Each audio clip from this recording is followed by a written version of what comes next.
places. All right.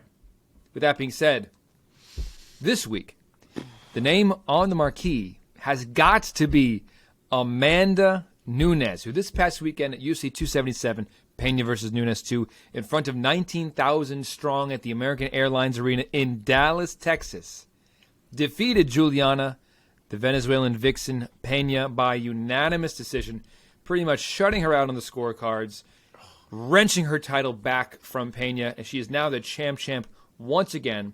Guys, the scores read 50-45, 50-44, and 50-43, so it was a shutout. Mark, let me start with you. What was your assessment of this performance, this comeback performance by Nunes regaining the bantamweight title? Well, I did not believe that Julianna Pena was the same level of mixed martial artist as Amanda Nunes. It just didn't feel like it made logical sense, and we've received confirmation that it does not. Nunes is the clearly better fighter. Now, no one will ever be able to take away what Julianna Pena did in their first fight. She will carry that with her forever. She'll always be a champion. But I think we can safely say now that a lot of things played into that fight and ended up being a large factor. I think Amanda was coming off COVID. I think it made her cardio kind of suspect. Then she hurt her knee, couldn't train cardio even more so. And I think what we saw, I kind of already thought this, but I'm saying now I feel safer saying all this, is that she went into that first fight in what was visibly worse shape. You could tell what better shape she was in as soon as she walked into the octagon in this fight, and said, I got to try to get this girl out of here quick because I know my body might not hold up late because I haven't really been able to train like I want to train. And it just so happened that night she was in there with the one girl who really matches up in a way where she cannot get her out of there quick. Pena, just is a dog. And despite getting drubbed in this rematch, Pena showed that same exact quality again here. The girl is never going to quit. And on the first night, Nunes went out, emptied the gas tank trying to finish her, and she didn't. And Nunes' body was just like, unfortunately, that's all we've got here. And that's how upsets happen. So I will always give props to Pena. She still had to go in there and do it, circumstances aside. She went in there and did it. So, she'll always have her credit for that. But for this fight, Amanda got to train normally. She looked, like I said, way better physically. As soon as she got into the cage, I was like, oh, wow, big difference. And I think because of all that, this fight looked how we thought the first fight was going to look. Amanda Nunes is just better than Julianna Pena. And like I said, Pena's more than tough. I feel like we need a different word that means more than tough to describe what Pena is. She never even considered for a second getting out of that fight. Got dropped a million times. She's getting whooped on the ground. I mean, of course, she's trying to throw up her subs and things like that, but then every now and then an elbow is just smashing through her face, and fought to the end. So she made that an entertaining fight just because she would not go away. But obviously, big statement for Amanda Nunes, and she reclaims the throne here. Omar, Pena was nicked up bad at the end of the fight. She had to get stitches. Nunes, too. She had her lumps as well. Her face did not look great, but the scorecards told a different story. It was a no-hitter. It was a shutout. What was your assessment of of Nunes the Great getting back her title? It was exactly the performance she needed. There's a couple things that we definitely need to point out, especially for the sake of clarity and fairness. Amanda Nunes' face, her right side of her face, was a balloon by the end of that fight. It should be noted. That will always make me laugh. I know. That's why I say it though. It's if you know, you know. But that was caused by clashes of heads. So I just don't want the image of Amanda's right side of her face to be attributed with a barrage of punches or solid strikes or, some sort of overwhelming something that caused that damage. It was a clash of heads, a solid clash of heads, and it caused her to almost swell up immediately. Whereas Julianna's face was meticulously beat on for 5 rounds. There was one point, I think, right after the fight, they thought she was going to need plastic surgery because part of her forehead was missing, like a little chip of her forehead was missing. Turns out that wasn't the case, which is great because what? And so she got she got stitches, a few stitches in the middle of her forehead. And she's got a gash on her eye. She's pretty lumped up and pretty messed up in that fight. And I think the one thing, and this is how I've always viewed Julianna's career, a lot like Misha's career, where not always the most technically sound in all areas, but God damn it, that woman is going to be the toughest one there every time. And unless you're on your P's and Q's for every minute of that fight, you're bound to lose. It's, to be honest, it's kind of like Nate Diaz too, and the Diaz brothers. You know what I mean? Like, we all joke about it. You know, they have their thing and their personalities. At the end of the day, when you're locked in the cage with them, if you're not taking them seriously, if you decide to play games with them, they are bound to knock somebody out or choke somebody out. And Pena's got that toughness, man, that grit where she's not going to be denied. And it does take a champion like Amanda to have to be 100% in that fight at all times, aware, ready to go, conscious of what is happening in the moment for her to beat somebody like Pena, because Pena is one to snatch something up real quick. And we've seen it in the last fight. We've seen it in her other previous fights. She is a dog, man. And just because Amanda Nunes beat the living shit out of her does not mean that that Julianna Pena cannot beat the living shit out of half of that division, if not more. So it was a fantastic fight from both of these women. A+ caliber all the way across. But Amanda Nunes is just a different level. That's just what it is. There was that one moment. I mean, she threw up a dozen different submissions, and she was going for an armbar the whole time. There was that one armbar where it really looked like, holy shit, she did it again. Yeah, when there she were was a really couple wrenching of on them, it, man. and she was like screaming. She was like, ah. Yeah, there was My hands at were on my least head. two. There's at least two that I remember that the elbow was underneath her hips, and it was in a bad spot. And I was like, damn, does she really have this lock? And but to Amanda's credit, like I said, she was conscious. She was in the moment. She was never lost like she looked like in the first fight, where she just didn't know what was going on. She was exactly how she needed to be in order to beat somebody as on top of things as Pena is all the time. Yeah, man. I mean, it was Nunes' fight pretty much from go. Yeah. I mean, as the fighter who also holds the women's featherweight title, she's visibly bigger. She's clearly stronger. She clearly has a massive edge in power and striking power. I mean, I would even say she seemed like she had a slight edge in hand speed over Pena. Oh, God, yeah. I mean, it was like unfair. It wasn't fair. It's like if the real Amanda Nunes shows up, there's just no chance. There's just no chance. I don't know. She caught Pena clean so many times and dropped her.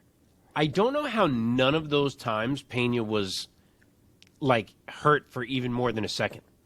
Like, every time she went down, I was like, oh, this is the time. And every time Pena would just look right back up, like, put her feet up, like, ready to defend. I don't know how none of those were hurting her. She was getting hit so damn clean. Yeah. Do you think there was a little element of like a So they were all check right hooks. Every single one of them were all check right hooks. She couldn't figure out the stance. She kept walking like a piston. Like a fucking piston. Yeah. It was crazy. Do you think, Mark, there was an element of like a Charles Oliveira, kind of like a semi-defensive tactic of going down? Someone said that. I didn't see that. Because with Charles, you see him get hit and almost like make a choice. Like there's down. time Yes, in between. yes. Pena was getting put down. Yeah. Pena's legs told her to sit the fuck down, whereas Charles tells his legs we're going down. It's a little there's a difference of who's controlling who there. Okay. Let's talk about where these ladies go from here. Mark, let me start with you, and let's start with the fighter who lost the title, Julianna Pena, at women's bantamweight. Who do you think she should fight next? So my answer is going to involve both fighters, which obviously tells you what my answer is, but I'll tell you why. I know this is not what most people seem to be saying. I know there's been a lot of talk of doing Nunes and Shevchenko, which I've always wanted and loved, and I definitely want that fight to happen for a third time. But I just don't think that's the way to go right now, because I don't think people are as invested in how enormous Nunes and Shevchenko is right now as they could be. simply because we just saw Amanda lose. She feels a little bit vulnerable still. It was only one fight ago. We just saw Valentina have a close fight that some people who are wrong thought was controversial. I think it would enhance that fight a lot to move it to, say, like the spring. Not move it, to wait until the spring. Get us farther away from either of them looking vulnerable at all. Let each of them maybe get one more great win where they look fantastic. And then I think just off of that, the buzz grows a lot more compared to where the buzz is right now. And if that's the case, you have an easy matchup for Valentina, which is she'll defend against the winner of Manon Fior and Katlyn Chookagian. And I think the matchup for Nunes is to just do the Pena trilogy. I don't think there's any other 135er who's close to deserving a title shot. I guess Ketlen Vieira is the closest that we have, but I think she should be matched with Raquel Pennington. I don't think she's done enough yet. And I think the fans are still invested in the Nunes-Pena story right now, especially just because Pena refused to die in that fight, even though she looked like she was the inferior fighter. And I think that just to close out this trilogy and then go to Shevchenko gives you two more big Amanda Nunes fights when you don't know how many more big fights she has left that she's going to give you before she decides to walk away. And I just think that if she dominates Pena again or even finishes her, that she really gets heated up. And that if Shevchenko looks healthy again and smokes one of Fior or Chookagian, same thing for her, and that fight ends up a lot bigger than it feels at this particular moment. Omar, do you have any different take on who Pena and Nunes should fight? I genuinely don't want to see that fight right now. There just doesn't seem like putting on that fight again for what? What do you think is going to change that fight? The only reason this second fight sold as well as the first fight did is because of how much the first fight was a quote-unquote fluke. Whether you want to argue that or not, but people were so interested to see, could Julianna really do this again? Do you really want to see whether Amanda could beat the shit out of this girl again or not? I mean, this is exactly what we thought was going to happen. It's that Pena deserves it. But does she, You don't feel though? like Pena deserves it? It's 1-1. No, I think if anything, Pena got exactly what should have happened, which was a rematch with Amanda. Amanda was the one who deserved the rematch. The deserving part was in Amanda's favor, not Julianna's. How about I tell you that they've fought 2 fights, and the only person who got a finish was Julianna Pena. Whoa. I mean, there's an argument there, but I don't want to see it right now. The gap in how that fight went though is so crazy. It's so crazy. There's not even an argument to say that it was competitive after a certain point, right? It's like to watch it again. What are we going to see different? Who's proven that they changed something up to make it different?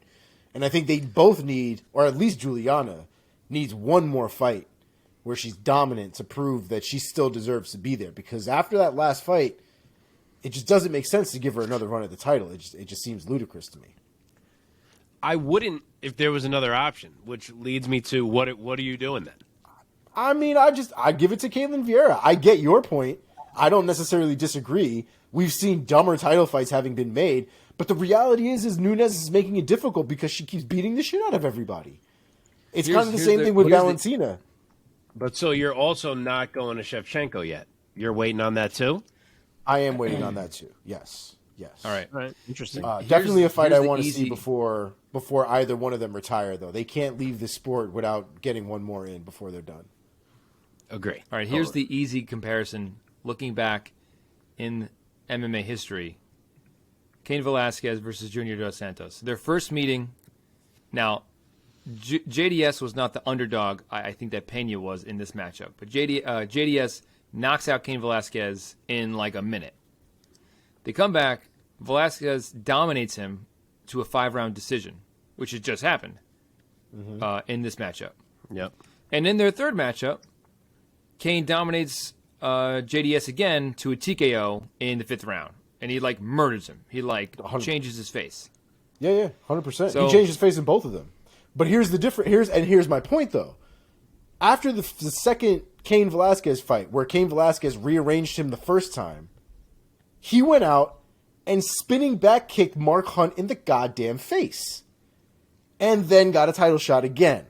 So the point is he didn't get rearranged by Cain Velasquez after knocking Cain Velasquez out the first time and then immediately get another title shot to then get rearranged a third time. He had to go out, prove he's still at the top, knocked out Mark Hunt in vicious fashion, and then got another title shot. Totally fine with that. Julianna goes out, armbar somebody, chokes somebody out, knocks somebody out, TKO somebody. Yeah, Right. throw her ass back in there with Nunes and let's see what we got. I fully agree, except it's because there were other people in the heavyweight division that were relevant. Whereas in this case, I don't feel like anyone is. You think that Ketlin is not Like, an adequate? who cares about Amanda Nunes fighting Ketlin Vieira? Who cares? Yeah, it's well said. Well said. Okay, let's agree to disagree. I love it when we disagree. Okay. It happens, I feel, so rarely on here, but when it